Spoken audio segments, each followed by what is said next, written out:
Bonjour tout le monde, bienvenue à toutes et à tous dans notre rendez-vous habituel des vendredis des webinaires du risque. Nous sommes très heureux de vous accueillir à nouveau. Le réseau Inondation sectorielle du Québec est très fier et très heureux de vous annoncer que nous avons obtenu une deuxième période de subvention 2024-2028 pour continuer de soutenir le milieu de la recherche, nos chercheurs, nos étudiants et de travailler très très proche du milieu partenaire. Notre mission est surtout d'essayer de rapprocher la science et la connaissance, surtout de nos citoyens qui sont en situation très, très délicate. Donc, depuis l'annonce de l'événement, là, c'est notre premier webinaire de la rentrée 2024-2025. Nous sommes très heureux d'accueillir notre professeur du réseau risque, notre spécialiste, Monsieur Mathieu Baudreau, qui va nous parler aujourd'hui de l'assurance en inondation et l'aide financière aux sinistrés, le fonctionnement des coûts et des défis pour le Québec et pour le Canada. Bien évidemment, en off tout à l'heure, je disais à Mathieu, c'est un sujet qui est chaud, c'est un sujet qui est très, très délicat, c'est un sujet qui est très d'actualité. Comment les citoyens se font assurer ou pas, comment les assureurs sont en train de communiquer avec le milieu par rapport à ça. Donc, je prendrai quelques petits moments pour présenter notre invité, puis ensuite je lui donnerai la parole. Je vous informe que cette rencontre est enregistrée et aussi qu'elle est donc que vous allez pouvoir la retrouver au niveau de notre site web du YouTube. Si vous ne voulez pas apparaître sur l'écran, vous pouvez juste garder votre caméra fermée, ça vous revient. Donc Mathieu Boudreau, notre cher invité aujourd'hui, il est professeur en actuariat au département de mathématiques à l'Université du Québec à Montréal, notre cher UQAM, depuis 2008. Il est fellow de l'Institut canadien des actuaires et fellow de la Society of Actuaries. Il détient un baccalauréat et une maîtrise en actuariat de l'Université de Laval et un doctorat en administration avec concentration en ingénierie financière de HEC Montréal.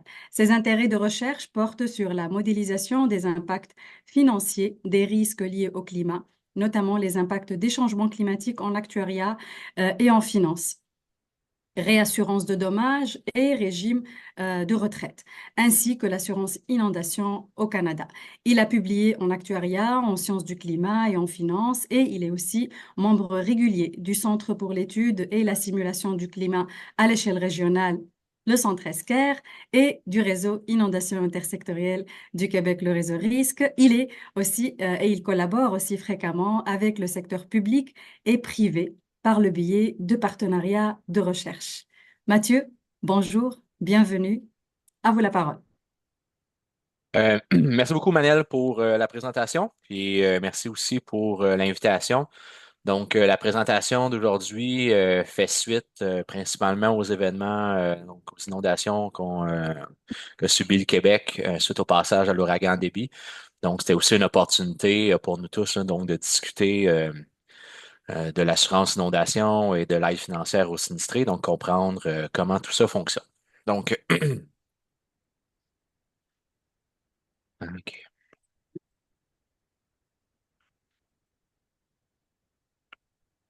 Donc, je veux juste m'assurer d'abord, avant de commencer, que vous voyez la page plein écran et pas en mode présentateur. C'est bien ça? Oui. Parfait, merci beaucoup. Donc, comme je disais précédemment, en fait, l'objectif aujourd'hui, c'est de un petit peu mieux comprendre le fonctionnement de l'assurance inondation, de l'aide financière aux sinistrés, les coûts et aussi les défis ainsi que les défis pour le futur. Donc, j'ai divisé la présentation peut-être en quatre sections. Donc, d'abord, on va se pencher sur la gestion financière des inondations au Québec et au Canada, dans l'objectif de mieux comprendre qui a quel type de responsabilité en matière d'inondation. Puis, on va regarder ensemble, dans le fond, la distribution du risque d'inondation au Canada. Donc, dans le cadre d'un projet de recherche qu'on fait en collaboration avec Sécurité publique Canada et le Bureau d'assurance du Canada. Puis, on va discuter, dans le fond, d'éléments à considérer pour la création d'un programme canadien d'assurance inondation. Donc, je vais évidemment donner un petit peu plus de détails là, sur ce qui pourrait potentiellement s'en venir là, au niveau fédéral. Puis, on va passer quelques minutes là, sur les défis pour l'avenir, donc principalement pour assurer la viabilité à long terme de l'assurance inondation et des programmes d'aide financière au Québec et au Canada. Donc, la gestion financière des inondations au Canada, c'est une responsabilité qui est partagée auprès de plusieurs types d'intervenants. Donc, ce qui fait que c'est pas nécessairement très simple là, à comprendre. Il y a plusieurs interactions, puis dans le fond, il y a beaucoup, chaque acteur a un rôle important. Donc, d'abord, les municipalités qui ont un rôle important dans l'aménagement du territoire et l'entretien des infrastructures. Les provinces qui doivent évidemment encadrer les municipalités, donc en déléguant certains rôles, certaines tâches. Les provinces s'occupent aussi de la cartographie des zones inondables, donc c'est parfois partagé, comme dans le cas de la CMM ou avec des MRC. Et aussi, les provinces, dont le Québec, donc, doivent fournir aussi une aide financière de dernier recours. Donc, ce qu'on va discuter un petit peu plus tard, donc le PGAF. Au niveau fédéral, en fait, c'est aussi un acteur très important, donc qui offre du soutien financier donc auprès des provinces et des municipalités, donc à travers différents programmes. Donc, deux principalement qui sont importants, donc le FAC, donc le Fonds d'atténuation et d'adaptation en matière de catastrophes, qui permet d'obtenir un certain financement pour réduire le risque, donc dans les municipalités et surtout les provinces. Et les AAFCC, donc les accords d'aide financière en cas de catastrophe, on va en discuter un petit peu plus loin. Évidemment, l'industrie des services financiers, donc les assureurs, les banques, donc les assureurs qui offrent différents produits d'assurance pour se protéger face à différents risques liés au climat, et les banques, donc qui vont fournir des prêts hypothécaires. Et évidemment, un acteur important qui est les propriétaires, évidemment, de résidences, donc qui doivent naviguer dans tout ça, faire du mieux qu'ils peuvent pour comprendre les mécanismes ici de partage de risques et se protéger du mieux qui est possible. Donc, tout d'abord, ce qu'il faut comprendre, c'est que, dans le fond, l'assurance inondation, c'est une protection qui est facultative. Donc, dans le fond, donc typiquement, les dommages par l'eau provenant de l'extérieur de la maison. Donc, qu'est-ce que j'entends par ça? En fait, ça peut être un refoulement des égouts, infiltration d'eau par le sol, le sous-sol, par le toit. Donc, tout ça, c'est protégé par ce qu'on appelle un avenant. Donc, c'est une protection qui est facultative. Donc, ça ne fait pas partie de l'assurance habitation de base. Il faut se procurer l'avenant. Donc, pour être protégé pour ce type de dommage dû à l'eau, ça prend deux conditions. Il faut être assurable, donc c'est-à-dire que l'avenant doit nous être offert. Et il faut être aussi assuré, c'est-à-dire qu'il faut payer la prime pour acheter cette protection. Donc, pour être protégé face aux inondations, dans le fond, à partir de l'assurance privée, ben, il faut être assurable et assuré. Ce qui est évidemment important à comprendre, c'est que le débordement de cours d'eau, ça ne fait pas très longtemps que c'est maintenant assurable. Donc, typiquement, dans le fond, dans les dommages par l'eau, là, donc ce qu'on va traiter, c'est refoulement d'égout ou bien débordement de cours d'eau là, aujourd'hui. Mais en fait, ce qu'il faut comprendre, c'est que le débordement de cours d'eau, ça fait pas très longtemps que l'industrie, dans le fond, offre ce genre de protection-là. Mais ce qui arrive, ce qu'il faut comprendre, c'est que pour les gens en zone inondable, en fait, les inondations par débordement de cours d'eau sont soit exclues, ou bien les protections offertes sont réduites, ou bien les primes sont très élevées. Donc, pour plusieurs personnes, donc dans les zones inondables, les inondations par débordement de cours d'eau sont exclues euh, dans le fond de la protection d'assurance inondation sur le marché privé. Donc, lorsque c'est non assurable, donc typiquement, on doit se tourner vers un programme provincial d'aide financière. Donc, au Québec, c'est le PGIAF ou le PGAF ici, donc le Programme général d'aide financière, donc qui s'occupe de ce qu'on appelle les sinistres non assurables. Donc, on l'a découvert un peu plus au courant de l'été, mais principalement le PGAF, ça couvre les inondations, donc les dommages directs provenant d'un débordement de cours d'eau ou bien un refoulement d'égout qui est lui-même causé par un débordement de cours d'eau. Donc, inondation par le ruissellement urbain ou par refoulement d'égout à cause de précipitations extrêmes, justement, dans un quartier ou dans un certain secteur. Donc, si ce n'est pas dû par un débordement de cours d'eau, c'est un risque qui est assurable et par conséquent non couvert par le PGAF. Donc, c'est important. Donc, ici, par exemple, le refoulement d'égouts tel que je l'ai expliqué, s'il n'est pas dû par un débordement de cours d'eau, c'est un risque qui est assurable et par conséquent, il faut payer la protection additionnelle, donc pour être assurable et être assuré. Donc, pour les propriétaires qui sont en zone inondable, donc pour lesquels le débordement de cours d'eau n'est pas assurable dans le marché privé, donc le PGAF va venir couvrir des biens essentiels. Donc, les indemnités qui sont prévues, c'est pour réparer ou reconstruire le bâtiment et remplacer certains biens essentiels. Donc, c'est une aide financière de dernier recours qu'on doit contraster avec l'assurance dont le rôle est de nous ramener à l'état pré-sinistre. Donc, dans le fond, de couvrir les biens qui sont assurables, alors qu'ici, dans le PGAF, donc, il y a une liste de biens, par exemple, qui sont considérés essentiels avec des montants, par exemple, assignés à chacun des biens là, pour pouvoir recevoir une indemnité. Même chose pour la réparation ou la reconstruction. Donc, c'est très, très balisé. Depuis 2019, ce qu'il faut aussi comprendre, et ça c'est important, c'est une réforme importante du PGAF. Donc, le gouvernement a introduit une limite à vie sur les inondations successives. Donc, l'objectif, donc ici, ce qui arrive, c'est que lorsque cette limite-là, elle est atteinte, on va offrir aux sinistrés deux options. Donc, soit réparer ou reconstruire, réparer et reconstruire, ou bien relocaliser et immuniser, ou bien immuniser. Donc, on a ces options ici, réparer, reconstruire, relocaliser ou immuniser. Dans tous les cas, donc une fois qu'on a atteint la limite et qu'on a pris une décision, par exemple, de reconstruire ou de relocaliser, il n'y a plus aucune aide financière qui est disponible. Donc, ça, c'est super important à comprendre. Donc, pour les gens qui sont en zone inondable, typiquement, donc, il n'y a pas d'assurance privée qui est offerte. Et en plus, donc, une limite sur, dans le fond, la couverture des inondations successives auprès du PGAF. Donc, après un certain temps, donc on s'attendrait à ce que des gens perdent toute forme d'aide financière ou d'assurance dans les zones inondables à cause justement de cette limite à vie sur les inondations successives. Donc, ça, évidemment, ça a des enjeux importants sur l'assurabilité, puis éventuellement euh, la capacité d'aller chercher une hypothèque, ou bien même la valeur d'un bâtiment. Donc, ça, on va en parler vers la fin.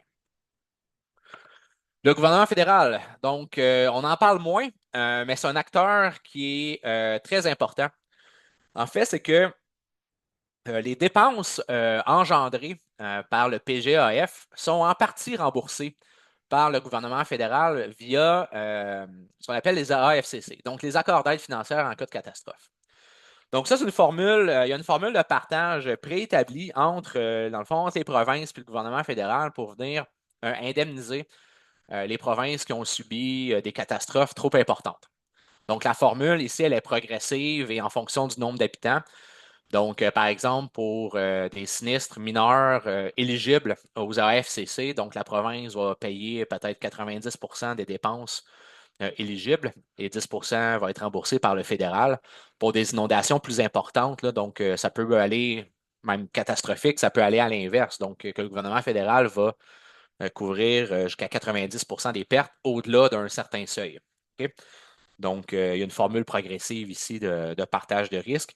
Et les AFCC sont importants parce que, dans le fond, pour les inondations de 2017 et 2019, ils ont quand même remboursé à peu près 60-70% des dépenses éligibles engendrées par le PGAF suite aux inondations de 2017-2019. J'insiste ici sur un point important. Il faut que ça soit des dépenses éligibles auprès des AFCC. Et pour être éligible, il faut que ça soit pour des risques qui sont non assurables sur le marché privé. Euh, Aussi, un programme qui potentiellement pourrait s'en venir très bientôt, qui a été écrit en fait dans le budget 2023-2024 du gouvernement fédéral. Donc, je vous invite à aller le consulter. Il y a une remarque sur la création d'un programme canadien d'assurance inondation qui pourrait venir ici aider les gens dans les zones à haut risque. Donc, ce que ça permettrait de faire, c'est de rendre assurables les gens dans les zones inondables. Donc, il y aurait une offre d'assurance qui serait disponible. Puis évidemment, dans les zones inondables, on s'attendrait à ce que des primes soient quand même très élevées parce qu'elles sont tarifées en fonction du niveau de risque. Donc, ça viendrait être complémenté d'un programme d'allègement des primes. Donc, on s'attendrait à ce que il y ait une façon ici de réduire la prime effective payée par l'assuré comme tel. Donc, ça pourrait être un plafonnement ou un subventionnement des primes, là, par exemple. Donc, ce que je comprends, c'est que jusqu'à maintenant, il y a encore des négociations qui sont en cours entre les provinces, le fédéral et l'industrie de l'assurance. Donc, c'est justement ce qui motive, en fait, la deuxième partie de ma présentation, ce programme canadien d'assurance inondation. Donc, j'ai fait partie en 2021-2022 du groupe de travail sur l'assurance inondation et la réinstallation. Donc, j'ai fait partie d'un petit groupe d'experts là, qui a aidé le gouvernement fédéral donc, dans la table de discussion pour pouvoir fournir des analyses actuarielles et financières avec mon collègue Michael Bourdeau-Brigand. Donc, de cette table ronde de discussion, de, de ce groupe de travail, en a aussi émergé un projet de recherche pour pouvoir approfondir davantage d'enjeux en lien avec le partage des risques financiers au Québec et au Canada.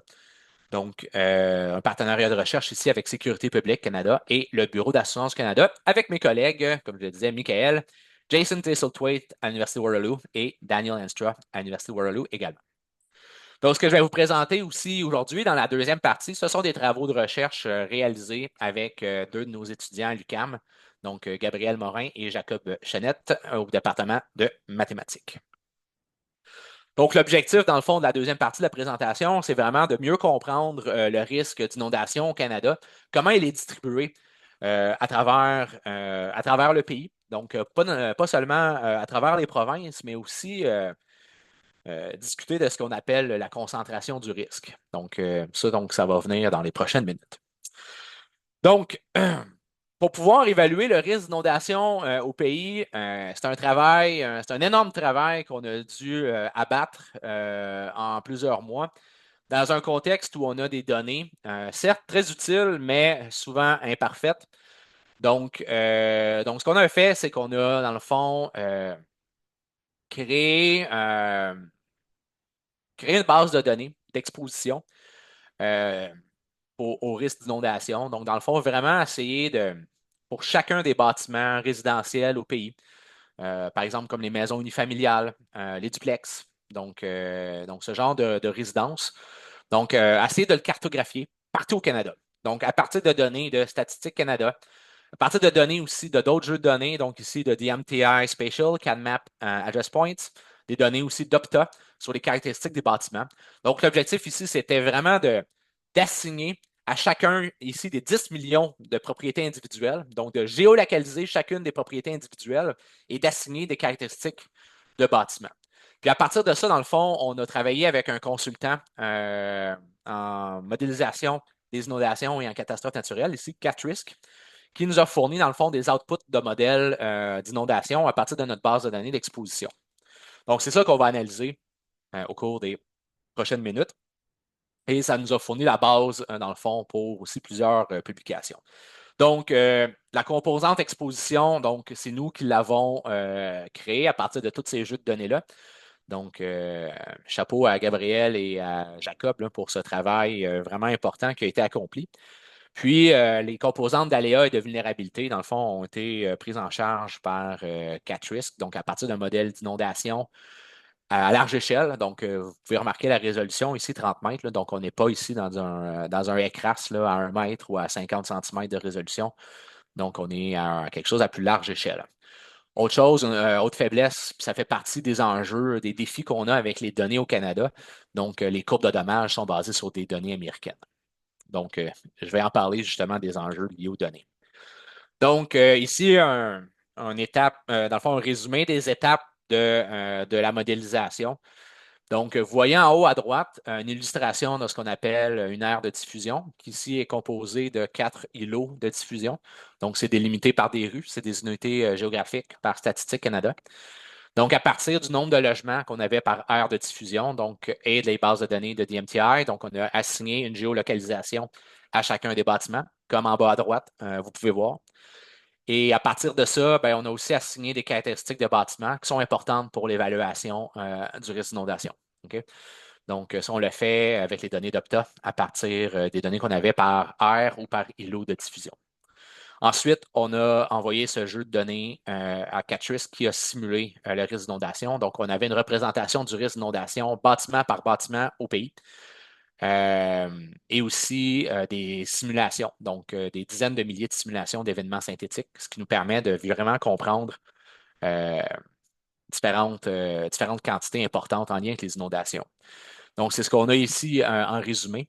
Donc, ici, on a une distribution par province. Donc, à gauche, le code de chacune des provinces. Et la deuxième colonne, c'est la PAM, donc la perte annuelle moyenne. Donc, qu'est-ce que ça représente? Donc, ça correspond, dans le fond, au montant annuel qu'on doit s'attendre à payer en moyenne en 2020 et 2021, dans le fond, pour les inondations. Évidemment, la moyenne ici, pour les inondations, c'est quantité qui est super importante à connaître, mais ça ne reflète pas nécessairement l'entièreté ou la dangerosité du risque d'inondation au Canada. C'est pour ça aussi qu'on a calculé ce qu'on appelle les percentiles sur les pertes totales au Canada. Donc ici, comme on peut voir, dans le fond, la perte annuelle totale moyenne au Canada se chiffre à 1,4 milliard de dollars selon notre analyse, avec une distribution par province, donc environ 400 millions au Québec, à peu près le même montant en Ontario. Donc, ce qui fait que le risque relatif au Québec est quand même plus élevé que notre voisin d'Ontario. Les percentiles à droite sont hyper importants parce que ça nous donne une indication aussi des coûts annuels, du potentiel de coûts annuels qu'on peut avoir en inondation. Donc, par exemple, la colonne 20 ans ou 95e percentile, dans le fond, ça nous indique qu'il y a à chaque année 5 de probabilité que les coûts annuels au pays dépassent 5,7 milliards de dollars en matière d'inondation. Sur la colonne 99e, il y a une chance sur 100 qu'à chaque année, les coûts annuels dépassent 13 milliards de dollars. Puis évidemment, c'est toujours en dollars de 2020 avec l'aléa de 2020. OK? Puis, même chose, même principe, une année sur 1000 ou le 90, dans le fond, il y a une chance sur 1000 à chaque année que les pertes dépassent 34 milliards de dollars à l'échelle du pays en entier. Donc, on peut utiliser ce même raisonnement aussi à l'échelle du Québec. Donc, il y a une chance sur 100, par exemple, qu'annuellement, on ait des pertes qui dépassent 6 milliards de dollars, 6,2 milliards de dollars au Québec en matière d'inondation, selon la modélisation qu'on a juste ici. Le risque d'inondation est très concentré. Qu'est-ce que j'entends ici par un risque d'inondation qui est concentré? En fait, ce que je veux dire, c'est que c'est une minorité de propriétaires ou de résidences qui vont affecter la grande majorité des pertes au pays. Donc, j'ai quelques statistiques à droite. 78% de la PAM, donc 78% de la perte annuelle moyenne, est concentrée dans les 10% des risques les plus élevés. Fait que dans le fond, quand j'ordonne les 10 millions de propriétaires ou 10 millions de bâtiments, si je me concentre sur le top 10%, donc le 1 million, le top, dans le fond, le 1 million pour lequel la PAM est le plus élevée, bien, en fait, ça, là, ça correspond à 78% de la perte totale au Canada. 78% de la perte totale moyenne au Canada concentrée dans 10% des propriétaires. Encore pire, si on refait le même exercice, 1% de 10 millions, ça régénère 39% des pertes au pays. OK? Si on regarde évidemment, dans le fond, entre le premier et le 10e percentile des pires risques au Canada, donc on a la balance, donc un autre 39%. Donc, ce que ça illustre, c'est que clairement, on a un risque qui est très concentré. Puis, s'il y a autant de risques qui est concentré dans aussi peu de gens, c'est que fort probablement que la perte annuelle moyenne pour ces 10% ou ces 1%, elle est très élevée. C'est ce qu'on va voir ici, juste à gauche, dans le fond. Donc, le risque d'inondation, il est très concentré et aussi très coûteux pour certaines personnes. Donc, à gauche, ici, j'ai fait l'ordonnancement de la PAM. Donc, dans le fond, sur les 10 millions de bâtiments, je regarde les percentiles. Donc, le 90e percentile, c'est le top 10 des plus à risque. Donc, on obtient une perte annuelle moyenne de 124 somme toute relativement raisonnable, mais plus on augmente dans les percentiles, assez rapidement, ça augmente assez vite. Donc, je vais prendre un pointeur. Donc, ouais, ça marche. Donc, dans le fond, le 90e percentile de la PAM, 124 $. 95e, 288. 99e percentile, 3509. Donc, imaginez, dans le fond, la prime d'assurance est quand même basée sur la perte annuelle moyenne, là, puis il y a d'autres coûts qui s'ajoutent, comme on va le voir un peu plus tard. Mais dans le fond, le coût de base, là, dans le fond, juste pour couvrir, dans le fond, les dommages liés au bâtiment et au contenu, 3500 par année. Donc là, c'est là que ça devient un enjeu important d'abordabilité, en fait, à prendre en considération.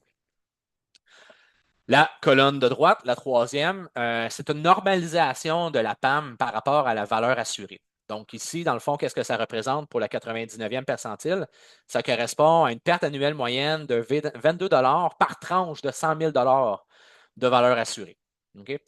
Donc ici, on a juste refait un ordonnancement dans le fond, différents pour avoir une idée, en fait, du risque relatif pour chacun des bâtiments. Fait que dans le 99e percentile, c'est 675 par tranche de 100 000 de valeur assurée qu'on pourrait s'attendre ici à payer en termes de perte annuelle moyenne. Donc, ça illustre encore le coût très élevé pour certains propriétaires. Donc, si évidemment la prime était proportionnelle au risque et non subventionnée ni plafonnée. À droite, la distribution de la PAM par logement, par province. Donc, on voit que ça varie quand même beaucoup avec un montant de 275 au Manitoba. Montant qu'on doit prendre un petit peu, je ne veux pas dire à la légère, là, mais qu'on doit tempérer ici puisque toutes les infrastructures de défense ne sont pas nécessairement 100% tenues compte dans le modèle de catch risk. Donc, si on voulait vraiment approfondir notre compréhension du risque d'inondation au Manitoba, il faudrait faire un travail additionnel aussi avec les autorités pour pouvoir mieux représenter, dans le fond, toutes les défenses qui ont été aménagées autour de Winnipeg, par exemple. On voit, hein, comme on avait prévu ici au Québec, 174 par logement comparé à 108 par logement en Ontario. Puis les deux dernières colonnes, c'est la proportion des logements, dans le fond, dans chacune des provinces qui dépasse le 90e percentile.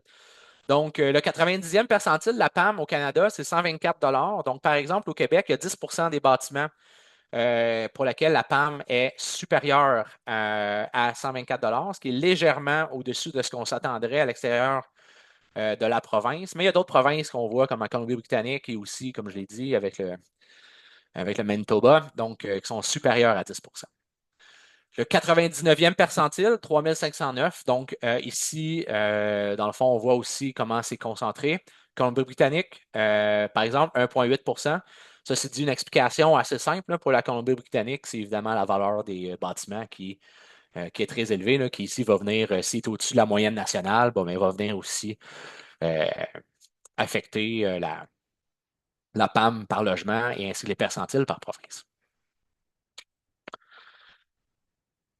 Dans le fond, ce que je veux aussi illustrer dans cette autre diapo, quand on veut comprendre le risque d'inondation, ça vaut peut-être aussi la peine de se concentrer sur le risque ou, disons, ce que je vais appeler la vulnérabilité face aux inondations. Pourquoi? Parce que ce qu'on s'est rendu compte, par exemple, ici, sur le graphique que je vais vous expliquer, donc sur l'axe des X, ce sont des percentiles. Donc, on regarde encore les top 20%. En bleu, on a ordonné les top 20% par rapport à la PAM, donc par rapport à la perte annuelle moyenne, et en orange, la perte annuelle moyenne, mais normalisée par la valeur assurée. Ce qui est illustré à l'axe des Y, c'est la valeur assurée. Donc, dans le fond, le coût de reconstruction plus la valeur du contenu. Et puis en rouge, ben, c'est la valeur moyenne au Canada. Donc, coût de reconstruction plus le contenu à l'intérieur de la résidence. Donc, autour de 600 000 en moyenne au pays. Je vous rappelle, coût de reconstruction plus contenu. Donc, pas juste le bâtiment. Donc, ce qu'on se rend compte avec la courbe en bleu, c'est que dans le fond, pour certains percentiles de la PAM, la valeur du bâtiment est très au-dessus de la valeur moyenne. Donc, par exemple, en bas du 96e percentile et surtout dans le top 1%, on se rend compte que quand on analyse la PAM, on peut être biaisé par le fait que c'est peut-être la valeur exposée ici qui va venir augmenter euh, le risque d'inondation, alors que si on regarde notre courbe en orange, quand on normalise la perte annuelle moyenne par la valeur assurée, ben, ce qu'on se rend compte, c'est qu'on est toujours constamment en bas de la ligne rouge. Et donc, ce qu'on déduit, c'est quand on considère la perte annuelle moyenne normalisée, ben, en fait, la valeur du bâtiment est bien en dessous de la moyenne nationale. Donc, quand on parle, par exemple, de plafonner les primes ou de subventionner les primes parce qu'elles sont trop élevées, ben, ça m'apparaît un enjeu majeur de considérer la vulnérabilité, excusez, de considérer l'exposition et la vulnérabilité, dans le fond, du bâtiment dans son éligibilité. Donc, ça ne fait pas vraiment de sens ici de subventionner ou plafonner une prime pour une maison de 2 millions, là. Donc, ici, c'est ce qu'on veut illustrer avec la courbe en orange, c'est que d'un point de vue de politique publique, ben, je pense que ça ferait beaucoup plus de sens de considérer le risque ici normalisé par la valeur assurée, parce que justement, on voit là, ici que c'est vraiment pour des bâtiments qui sont dont la valeur est moins élevée par rapport à la moyenne, qui sont essentiellement les plus vulnérables par rapport aux inondations. Et c'est sûr, et c'est ces propriétaires pour qui il faut s'assurer de plafonner la prime ou de la subventionner. Donc, ça, c'est un enjeu important. Donc, c'est de bien définir le risque en soi. Est-ce qu'on veut tenir compte de l'exposition ou bien ou non, oui ou non. Là. Donc, aller chercher, dans le fond, la bonne métrique pour évaluer le risque. Donc, donc, dans cette partie, on a évalué, dans le fond, le risque d'inondation à travers le pays. On a regardé la distribution, la concentration du risque par province, etc. Donc, maintenant, on va passer en mode discussion au sujet du Programme canadien d'assurance inondation. Donc, comme je l'ai dit précédemment, c'est encore en discussion. C'est écrit dans le budget. Donc, il y a une intention ferme, je dirais, du gouvernement fédéral de mettre ça en place. Donc, ce qui nous amène à discuter, en fait, des coûts potentiels du programme. Donc, la PAM, c'est un élément important, bien entendu, mais ce n'est pas tout, en fait, dans la détermination des coûts d'un programme d'assurance inondation. Puis là, ici, ben, ce que je veux faire, c'est que je veux contraster la différence entre la prime pure et la prime brute. En fond, ce que j'ai fait tantôt, c'est que j'ai regardé la perte annuelle moyenne, donc vraiment ce qui est juste lié au dommage au bâtiment et le remplacement du contenu. Mais dans le fond, on va s'attendre à ce qu'il y ait une franchise, par exemple, et aussi une limite de couverture, ce qui va venir baisser, en fait, euh, les coûts des dommages. Mais évidemment, il y a des protections aussi additionnelles qui font entrer en ligne de compte, ce qu'on appelle les frais additionnels de subsistance. Donc, quand il y a une relocalisation temporaire de quelques semaines, par exemple à l'hôtel, ben, faut être capable de vivre. Donc, payer la chambre, payer la nourriture, donc quand on est relocalisé temporairement, en attendant que le bâtiment soit réparé. C'est ce qu'on appelle les frais additionnels de subsistance. Donc, tout ça, ça fait partie des coûts liés, dans le fond, à l'inondation, aux dommages directs, en fait. Mais dans les coûts de programme, ce qui détermine la prime, ben, il y a d'autres choses. Donc, il y a les frais de règlement de sinistre, les frais de gestion, par exemple, pour gérer soit un programme ou une compagnie d'assurance, des commissions, donc pour vendre la police d'assurance auprès des propriétaires. Un élément important à ne pas négliger en termes de risque climatique, la réassurance. Donc, la réassurance, c'est l'assurance pour les assureurs. Donc, quand on parle d'inondations, de cyclones tropicaux, de feux de forêt, donc c'est le genre d'événements qui arrivent un peu plus rarement, mais qui sont à très forte sévérité, qui peuvent affecter la profitabilité et même voir la solvabilité aussi des assureurs.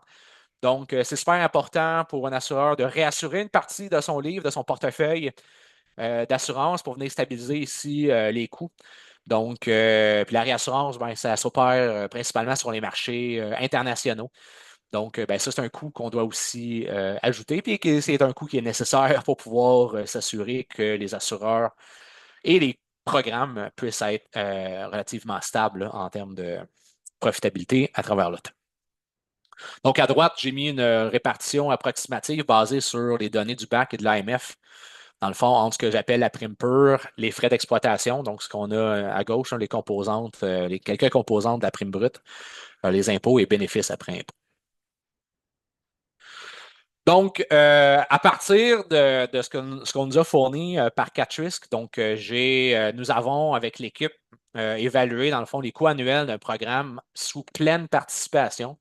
Donc, en supposant dans le fond que tout le monde euh, achetait ou dans le fond ou qu'on protégeait tout le monde essentiellement. Donc, l'objectif ici, c'est de savoir combien, dans le fond, si la PAM au Canada est d'1,4 milliard, ben, combien on devrait s'attendre à payer si on ajoute dans le fond les autres éléments de coûts pour pouvoir mettre en place un programme d'assurance, là. Donc, évidemment, dont la mécanique resterait aussi à déterminer. Donc ici, les coûts de programme dépendent en partie, évidemment, sur la police qui serait vendue. Donc, quel serait le genre de franchise qui serait incluse, quel genre de limite pourrait aussi être incluse. Donc, évidemment, si on introduit une limite, si on a un déductible ou une franchise qui est élevée, ça réduit, dans le fond, les coûts pour l'assureur après l'application de la franchise et de la limite.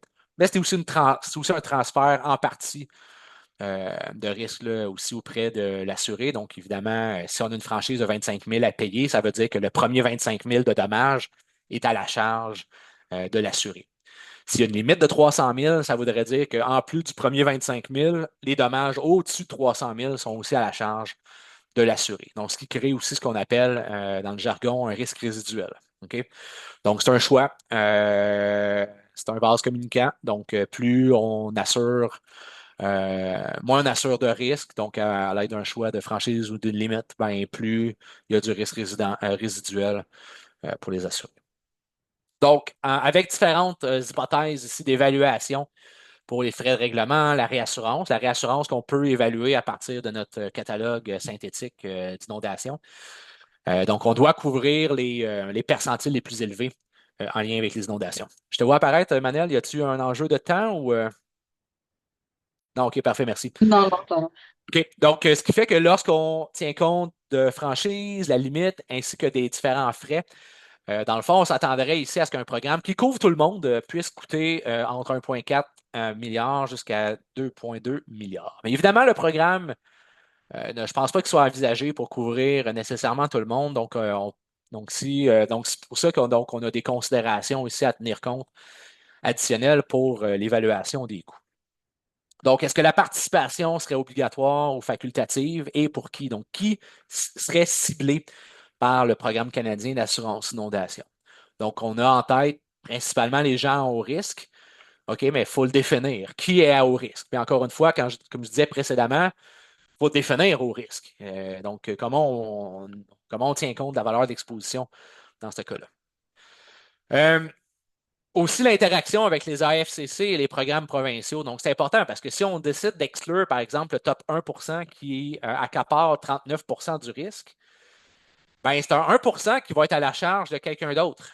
Ben, fort probablement des AFCC puis du PGAF provincial et fédéral ici. Donc, ça veut dire que c'est des coûts qui vont rester dans le système. Donc, ça demeurerait, dans le fond, la responsabilité du PGAF et du MSP de prendre soin de ses assurés, de penser à de la relocalisation, de la réduction du risque, de regarder un ensemble de mesures pour rendre les propriétaires beaucoup moins vulnérables.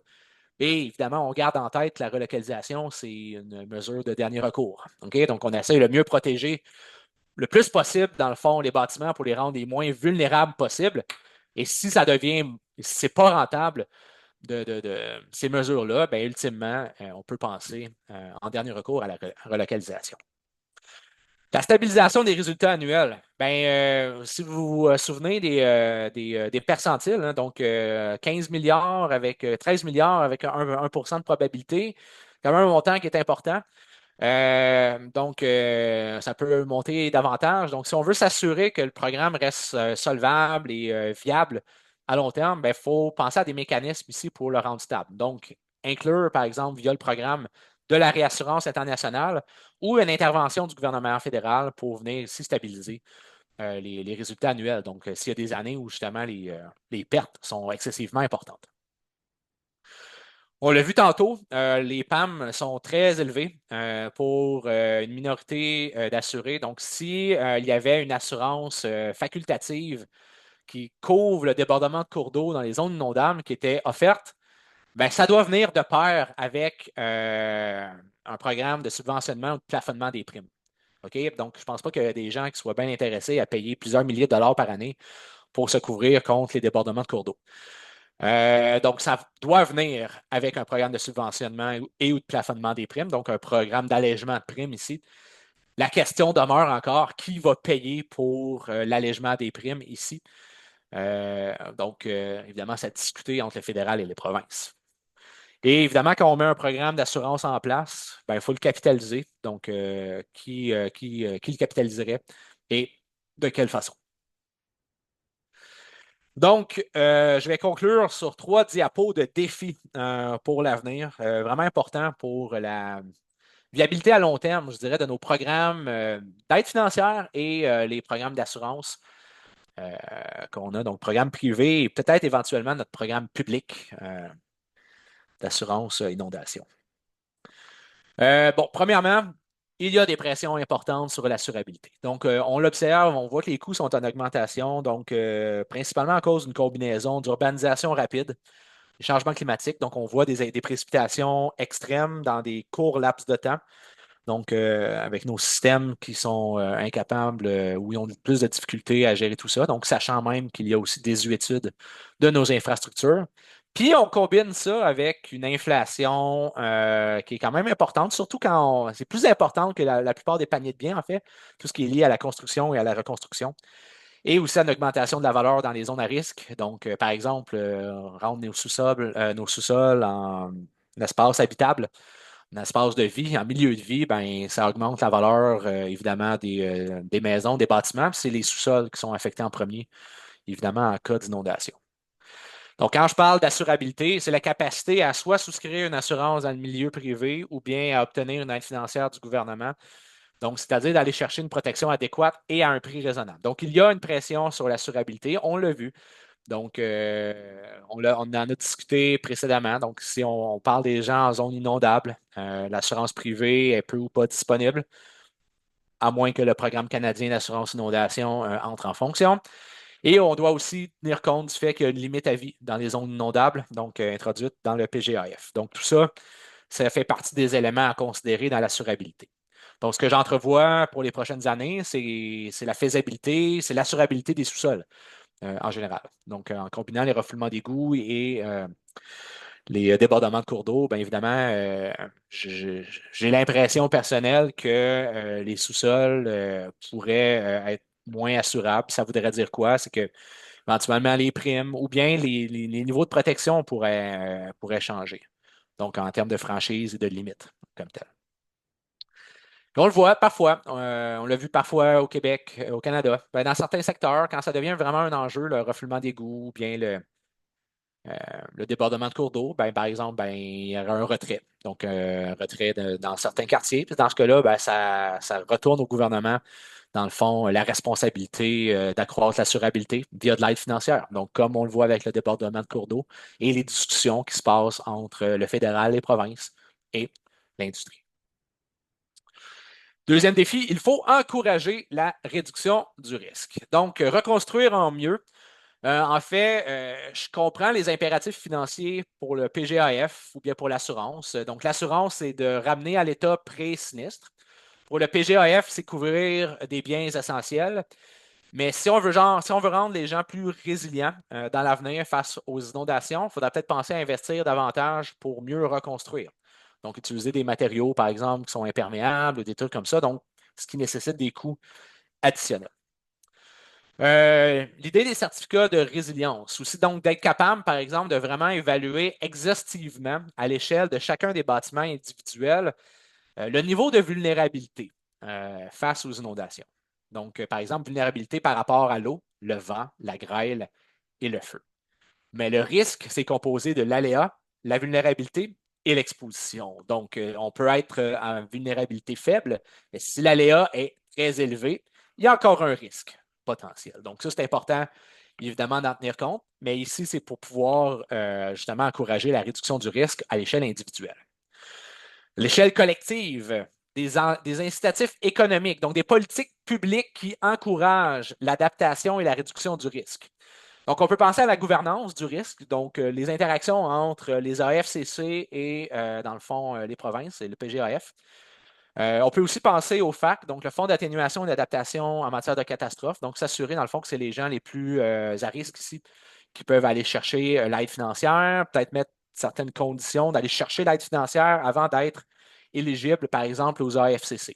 Donc, ça fait partie des discussions actuellement dans la réforme des AFCC, c'est de s'assurer que les communautés ou les quartiers soient résilientes, donc en matière d'inondation, avant d'être éligible, par exemple, aux AFCC. Et finalement, les enjeux de données. Des données parfois incomplètes et souvent imparfaites. Oui, donc à toutes les étapes de la modélisation, on s'est toujours posé les questions. Ouais, OK, c'est possible de faire mieux? Non, il manque des données. Donc, par exemple, le modèle numérique de terrain qui n'est pas disponible partout au Canada. Donc, le Canada, c'est grand. Il y a même des milieux urbains qui ne sont pas encore cartographiés entièrement. Donc, ça fait en sorte que euh, la représentation du risque d'inondation dans ces milieux est moins bien représentée. Faible densité de stations hydrométriques. Donc, vous regarderez une carte des stations au Canada versus les États-Unis. Donc, clairement, beaucoup moins de stations, ce qui nous aide aussi qu'on comprend peut-être pas qu'on comprend moins bien, mais dans le fond, on a moins d'informations, moins de données pour comprendre dans le fond, nos précipitations, nos rivières, etc. Donc, ça pourrait être donc un enjeu de mesure ici. Puis même modélisation de l'aléa, donc modèle unique public pour l'ensemble du Canada, ben, dans le fond, que ce soit notre équipe de recherche ou même Sécurité publique Canada en 2021-2022. Donc, ils ont fait affaire avec des consultants privés pour pouvoir avoir une représentation du risque d'inondation au pays. Parce qu'essentiellement, les cartes d'inondation ben, sont dans les provinces et les municipalités, donc ce qui fait en sorte que c'est long, c'est lourd à tout ramasser, c'est pas tout qui est public, c'est pas des méthodologies qui sont toutes cohérentes partout au pays, donc ça devient un enjeu pour, par exemple, l'industrie des services financiers ou si on veut faire une évaluation pan-canadienne du risque d'inondation. Vulnérabilité, donc on a peu de... Bon, au Québec, on a quelques courbes, quelques analyses là, qui existent là, pour les courbes de dommages, là, mais ce n'est pas nécessairement le cas pour le reste du pays. Donc, que ce soit pour Sécurité publique Canada ou même notre projet de recherche, on a utilisé des données américaines, donc via CatRisk. Donc, il y aurait clairement, je pense, beaucoup d'intérêt à accroître la recherche. Donc, je sais que Ressources naturelles Canada travaille à cet effet là-dessus, mais il faut vraiment accroître, dans le fond, notre capacité à comprendre nos courbes de dommages et les modèles de dommages. C'est les facteurs qui causent les dommages liés aux inondations parce que ça nous permet, parce qu'en absence de cette compréhension-là, ben, on peut moins bien évaluer, dans le fond, nos projets de réduction de risque d'inondation.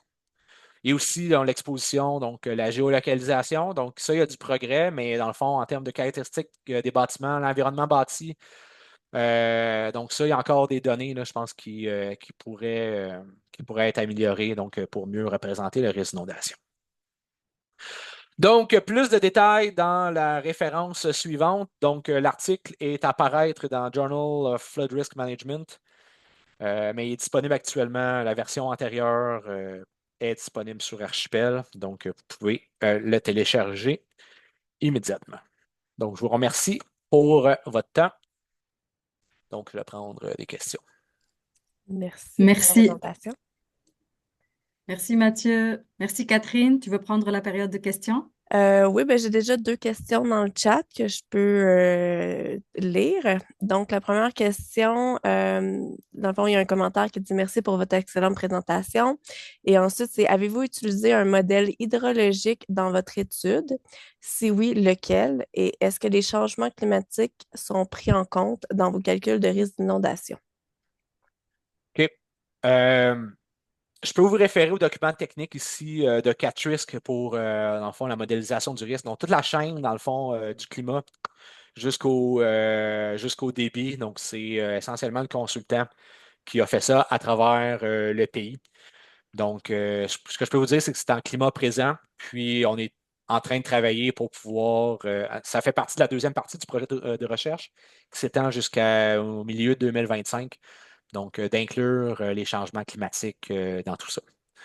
Donc, je crois, et là, c'est sous toute réserve, que essentiellement, c'est une approche peut-être un peu plus classique où on regarde la distribution statistique des débits, puis, dans le fond, à plus large échelle, bassin par bassin, puis il y a un modèle hydrodynamique, donc, qui a été appliqué, dans le fond. Là, je fais attention à mes termes, là, je veux dire, je suis quand même actuaire de formation, là, je ne suis pas non plus ingénieur hydraulicien, là, mais je sais qu'on n'est pas dans les classes de modèles de type ECRAS. On est vraiment à plus basse résolution, donc dans des modèles à plus large échelle. Donc ça, c'est ce que je m'attends parce que c'est un modèle à 30 mètres avec, dans le fond, le modèle de terrain à 30 mètres. Donc, c'est ça qui a été appliqué. Merci. J'ai une autre question dans le chat. Après ça, il y a Jean-Bernard. Après ça, il y a une autre question dans le chat. Donc, je vais en ordre. La deuxième, c'est de Ernesto Rodriguez. Donc, quels sont les types d'inondations qui ont été inclus dans dans la modélisation de CAT Risk? Fluvial, pluvial et en partie côtière. Donc, côtière, dans le fond, dans l'est du Canada, là, suite aux ouragans. C'est bon, parfait. Je laisse la parole à Jean-Bernard. On t'entend pas. Il faudrait juste. Je crois que j'ai. Alors, on m'entend? Oui, c'est bon. Mais moi, c'est pour revenir à la première intervention au sujet des changements climatiques. De façon plus spécifique, je formule l'hypothèse suivante, et je comprends très bien qu'on n'a pas de modèle qui, euh, qui nous permette actuellement de pouvoir évaluer les dommages éventuels causés par les changements climatiques. Mais si on est plus précis dans la manière d'en parler, il s'agit d'un afflux d'eau qui arrive par le ciel, des dépressions, etc. Et il y a des endroits qui ne sont pas nécessairement couverts par des cours d'eau. Les cours d'eau vont être impactés par définition, mais il peut y avoir des cuvettes, des endroits même très élevés, des coulées de boue qui sont créées. Et on constate depuis les dernières 15 ou 20 dernières années où on a identifié le phénomène des changements climatiques, donc de ces apports d'eau qui sont extrêmement coûteux, que l'augmentation des coûts d'assurance est largement due à ça. Alors, en se basant uniquement sur un modèle classique d'inondation dite de cours d'eau, on n'a pas le portrait, je dirais, quantitatif des coûts qui pourraient être générés. Est-ce qu'il n'y aurait pas moyen de rattraper cette information qu'on n'est pas capable d'avoir d'après les modèles hydrauliques, de la rattraper par rapport à un cumul des coûts d'assurance qui ont été payés à ce jour pour ou des coûts d'assurance ou de remboursement par les gouvernements euh, qui ont été défrayés, donc, suite à des événements où ce ne sont pas les cours d'eau qui étaient directement en cause, mais un afflux de rivières célestes ou de dépressions stationnaires ou autres phénomènes semblables amenés par les changements climatiques. Ouais. Alors, c'est mon inquiétude parce qu'au bout de la ligne, dans la recherche, ce qui nous inquiète le plus, c'est la capacité des citoyens de résister aux changements climatiques et d'en avoir les moyens financiers. Tout à fait. Ben, c'est pour ça que j'ai dit assez rapidement les enjeux liés au changement climatique est un premier défi. D'un point de vue méthodologique, dans le fond, on y travaille. Je vous rappelle que la cartographie en entier du Canada, dans la littérature scientifique, il n'y a pas beaucoup de choses qui ont été faites en changement climatique. C'est principalement les travaux de Slobodan Simonovic à l'Université Western. Euh, Encore une fois, à l'échelle du pays, parce qu'il y a beaucoup de travaux qui ont été faits, par exemple, pour le Québec, la classe hydroclimatique, je le reconnais, là, je veux dire, ça, c'est super important. Mais nous, on travaille sur l'entièreté du pays. On veut quelque chose qui est cohérent d'un point de vue méthodologique. Donc, avec les consultants, ça avance, c'est imparfait. On est en train de travailler dans notre équipe de recherche à une façon pour pouvoir, avec l'intelligence artificielle, pour pouvoir modifier, par exemple, la dynamique liée au débit en climat présent versus climat projeté. Donc, ça va pouvoir être intégré justement aux évaluations financières. Puis dans le pluvial, ben, je suis absolument d'accord que c'est ça qui risque d'augmenter le plus rapidement dans le futur. Les données de réclamation, c'est sûr que ça pourrait être intéressant à analyser. On va voir des tendances, mais les données de réclamation, il ne faut pas oublier que c'est trois éléments. C'est des variations de l'aléa, des variations de la vulnérabilité, puis c'est des variations de l'exposition. Donc, ça demeure toujours important de continuer à représenter les trois composantes, puis d'essayer de voir comment, surtout l'aléa ici, est affecté par les changements climatiques. Mais oui, oui, donc pour le pluvial, le refoulement d'égouts, m'apparaît assez clair là, qu'il va y avoir des tendances lourdes. C'est combien de pourcents, je ne le sais pas. Mais dans tous les cas, si on veut regarder les pertes, c'est des enjeux liés à l'exposition, à la vulnérabilité aussi qu'il faut tenir compte. Donc, un ensemble d'approches physiques, mais aussi d'approches, disons, rétrospectives là, qui sont basées sur les données d'assurance aussi. En tout cas, ce qui est encourageant, c'est que vous avez au moins de base un modèle clair, scientifiquement solide, pour pouvoir évoluer davantage et appuyer davantage les effets de recherche sur les modèles hydrauliques, les modèles climatiques qui gouvernent ce chaos qui s'appelle les changements climatiques. On a les bonnes bases, mais il y a Ouais, encore du travail à faire. ouais. Euh, Personnellement, j'aimerais qu'on continue à investir au niveau, ben, pas qu'on continue, mais qu'on investisse du niveau fédéral pour créer un modèle qui est cohérent sur l'ensemble du pays. Évidemment, là, chaque modèle a ses utilisations, là, mais si on est capable de faire quelque chose à plus basse résolution qui permettrait de faire tout le Canada au complet à des fins d'analyse financière, ça serait excessivement pertinent pour nos analyses. Donc, merci. Il reste 2 questions et 2 minutes. Fait qu'on va voir si on est capable d'avoir les deux. Je peux dépasser 13 heures, il n'y a pas OK. vraiment de Ben, problème on là. va essayer de finir avec les 2 questions. Donc, la première, c'est quelle est votre évaluation du niveau courant d'adaptation au Québec et au Canada et devons-nous accélérer la cadence? Euh, Ce que je lis, c'est qu'il y a un déficit d'adaptation partout au pays. Les municipalités le réclament aussi. Si on regarde les écarts entre les montants investis dans le FAC, le FAAC, et ce que le Québec voulait potentiellement mettre en adaptation versus les besoins, je pense qu'il y a un écart qui est important. Je pense que l'adaptation, on n'en parle peut-être pas assez, on ne le finance pas assez. Il manque d'incitatifs financiers aussi pour s'adapter. Donc, je pense qu'on s'en va dans la bonne direction dans la façon de revoir les AFCC. Euh, Puis il faudra juste s'assurer que le nouveau programme canadien d'assurance inondation ait les bons leviers aussi pour encourager la réduction du risque. Euh, Plutôt que d'encourager indirectement de repayer pour des inondations successives, là. Fait que ça, c'est un élément qui est super important dans le design du futur programme canadien, là, s'il est éventuellement mis en place. Mais je dirais que il y a pas, vous verrez dans l'article là, sur Archipel, là, mais il n'y a pas suffisamment d'incitatifs financiers à réduire le risque ou à l'adaptation et j'espère que justement on va pouvoir regarder ça dans le futur. Merci. Et la dernière question, c'est dans le cas d'une personne intéressée à acheter un logement à Montréal et aux alentours, j'imagine qu'il serait pertinent de vérifier le risque d'inondation avant l'achat.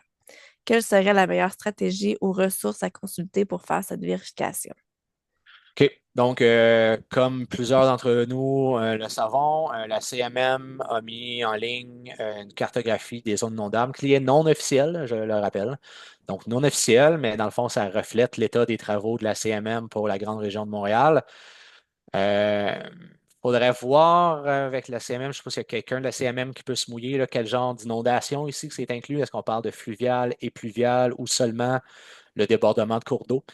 Ceci dit, pour Montréal, il y a aussi une cartographie de ce qu'on appelle les cuvettes, donc les endroits où l'eau a tendance à s'accumuler là, en fonction du terrain.